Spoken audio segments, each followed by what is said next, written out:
Hello guys! Welcome back again to my channel. For today's video, magbibigay ako ng mga tips para mapatagal yung buhay ng aircon. So disclaimer muna, hindi ako expert. Yung mga sasabihin ko ngayon ay based lamang sa experience ko. Kaya kung meron man akong masabing mali dito or kung meron pa kayong gustong idagdag sa mga to, ilagay nyo lang sa comment section. Kung meron kang question, suggestion, or gusto pagawa ng content, ilagay mo lang sa comment section. Kung hindi ka pa nakasubscribe, mag-subscribe ka na. I-click mo yung notification bell para ma-notify ka sa mga susunod ko pang mga videos. Paki-follow na din ako dun sa Facebook page ko. Ilagay ko na lang sa description yung link. Hanapin nyo na lang dyan, okay? Maraming salamat. So yan, start na tayo. Yung unang tip ko, ito. Regular na pagpapaklining at paglilinis ng filter. Siguraduhin malinis ang condenser coils ng iyong aircon. Ang dumi at alikabok ay naiipon dito ay maaaring mapababa ng efficiency ng aircon. So yan, siguraduhin nyo na laging malinis yung mga aircon nyo para maganda yung flow ng hangin at hindi mahirapan yung aircon na palamigin yung room nyo. At hindi lang yun, kapag kasi laging malinis yung mga aircon natin, ay mababang magkonsumo ng kuryente yan kasi nga efficient lagi yung aircon. Okay? Ang sabi, yung recommended na pagpapaklining ng aircon ay nasa 4 months to 6 months depende yan sa lugar. Tapos sa filter naman, kahit every week or kung masipag ka, tignan-tingnan mo kung madumi na, ay linisan mo. Okay? So yan, napaka-importante na laging malinis yung aircon natin para hindi mahirapan yung aircon lagi na palamigin yung room para mapatagal yung buhay ng aircon natin. Okay? At maging efficient yung aircon natin. Okay? So number 2. Yung number 2 natin ay sapat na ventilasyon. So yung sinasabi niyang ventilasyon dito ay yung sa outdoor unit.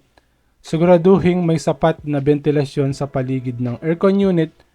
Yan, lalo na sa labas ng bahay para sa mga window type or split type aircon. Huwag harangan ang mga air vents para maiwasan ang overheating. Yan, huwag nyong harangan kung saan lumalabas yung hangin dyan sa mga outdoor unit natin para maiwasan natin yung overheating ng mga unit natin para mapatagal yung buhay. Kasi kapag laging mainit yung mga parts niyan, mapapadali yung buhay ng aircon. Okay, kaya dapat wag yung takpan. Okay. Yan, yung number 2 natin. So number 3, tamang paggamit ng thermostat. Yan, yung mga nagsiset ng pinakamababang temperature dyan. So wag nyong masyadong ibabayan. Kasi sabi dito, wag itong itodo sa pinakamababang setting dahil nagdudulot ito ng sobrang trabaho sa compressor.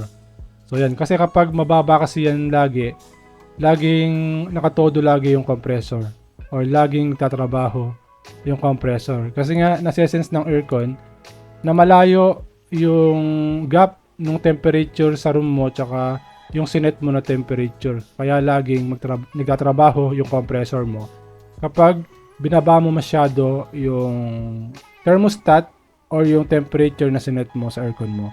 Kaya dapat nasa comfort temperature ka lang. So yung recommended nila na comfort temperature ay nasa 24 to 26. Okay? Basta wag mo lang masyadong ibaba yung temperature ng aircon mo. Wag mo siyang itodo.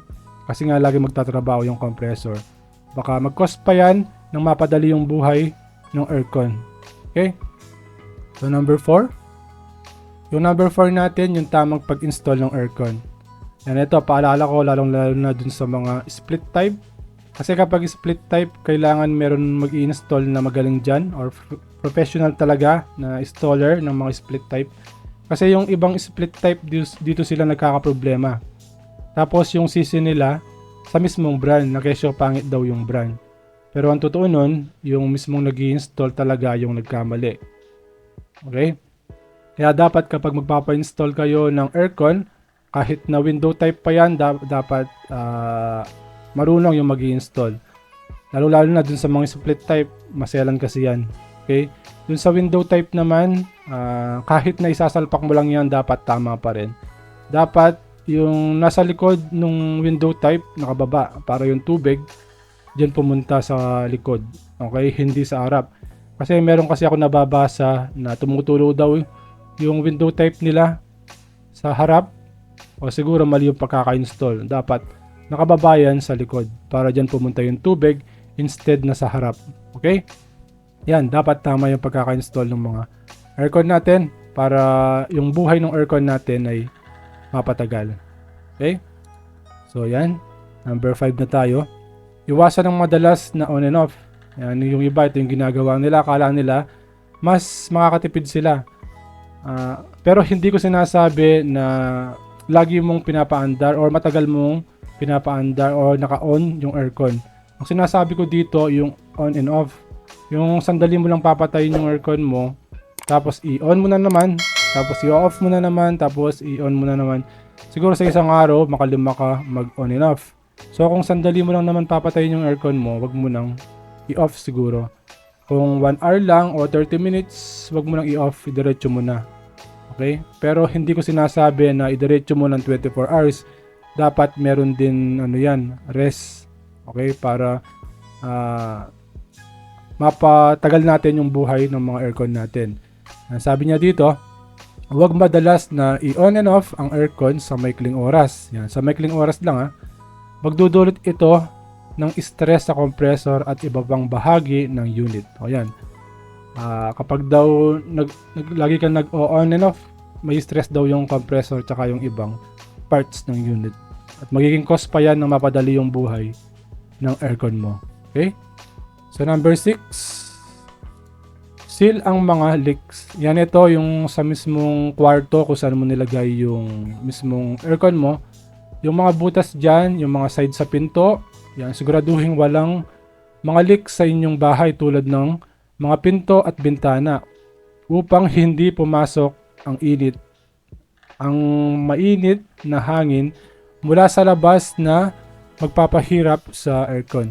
So yan, yung mga butas, takpan nyo yung sa side ng pinto. Meron akong ginagamit yung sa side ng pinto, yung rubber strip. Ilagay ko na lang sa description yung link sa mga gusto mong umorder. Pwede nyo din gamitin yun, yung sa bintana, yung mga side. Okay? Basta maglalagay ako ng mga pwedeng gamitin dyan para masild natin yung room natin. Tsaka yung sa side mismo ng aircon, dun sa mga window type, yung meron ako nakikita sa Facebook group na hindi nila tinatakpan yon, yung sa side mismo ng aircon. Dapat takpan nyo yun para hindi lumabas yung lamig dyan or hindi pumasok yung init. Okay? Meron akong ginagamit na frame sa aircon ko na pantakip sa mga side. Pero sa una pa lang dapat ilagyan nyo ng basahan dyan or kaya mga foam bago nyo ilagay yung frame na sinasabi ko. Okay? Yan, number 7 na tayo. Pagpapanatiling malinis ang kapaligiran. Yan, ito importante din to. Lalo na sa mga room natin. Yan, dapat laging malinis yung room natin, yung mga likabok dyan, dapat alisin natin. Ang advice ko sa inyo kapag maglilinis kayo, huwag muna kayo mag-aircon. Or kung bago kayo mag-aircon, maglinis muna kayo. Kasi kapag nag-aircon ka tapos magwawalis ka, yung alikabok kasi lilipad yan. Tapos hihigupin ng aircon, baka mapunta lang dun sa filter o sa mismong loob ng aircon. So kailangan bago kayo mag-aircon, maglinis muna kayo. Okay, dapat laging malinis yung room natin para hindi laging madumi yung aircon natin at hindi mahirapan yung aircon natin sa pagpapalamig ng room natin at maging efficient. Kasi yung dumi kasi kapag napunta sa mismong aircon tapos bumara dyan, mahihirapan yung aircon natin na palamigin yung room natin. At dahil doon maging cause yun na mapadali yung buhay ng aircon natin. Kaya dapat laging malinis yung room natin para yung dumi hindi mahigop ng aircon. Okay? So number 8, ito na yung pinakalas.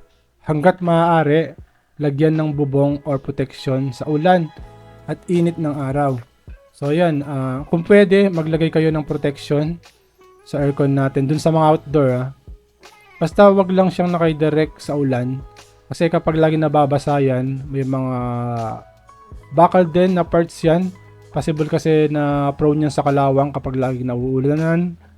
Tapos baka may possible din na yung tubig ulan mapunta dun sa mga parts ng aircon na hindi dapat mabasa tulad ng mga electrical parts, baka mag-cause pa yan ng short. Okay? Doon naman sa direct sunlight, yan, ang sabi ng DOE, compare daw dun sa hindi naaarawan na aircon, tsaka yung naaarawan na aircon, mas tipid daw yung nasa shade area na aircon ng 10%, mas makakatipid daw siya ng electric, ng kuryente, compare dun sa naaarawan. Sabi ng Meralco. Okay? Based dun sa pag-aaral siguro nila or sa pag-test nila. Okay? So, dapat meron din protection yan. Baka may mag-comment dyan, matagal nang ginagawa yung sa kanya na walang bubong o matagal nang walang bubong yung mismong aircon niya at lagi nababasa o naaarawan. For me kasi, mas okay pa rin na meron protection yan or meron karagdagang protection yan yung hindi siya naka-direct talaga. Okay? So, yan. Sana meron kayo natutunan sa video na to. Yan. Kung meron man, bigyan naman ng likes. Kung meron pa kayong gustong idagdag sa mga to, ilagay na lang sa comment section. Kung meron kang question, suggestion, or gustong pagawa ng content, ilagay mo lang sa comment section. Kung hindi ka pa nakasubscribe, mag-subscribe ka na. I-click mo yung notification bell para ma-notify ka sa mga susunod ko bang mga videos. Yan guys, nasa inyo na to kung susundin nyo yung mga tips ko.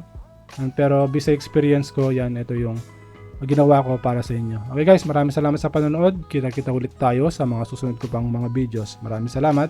Bye!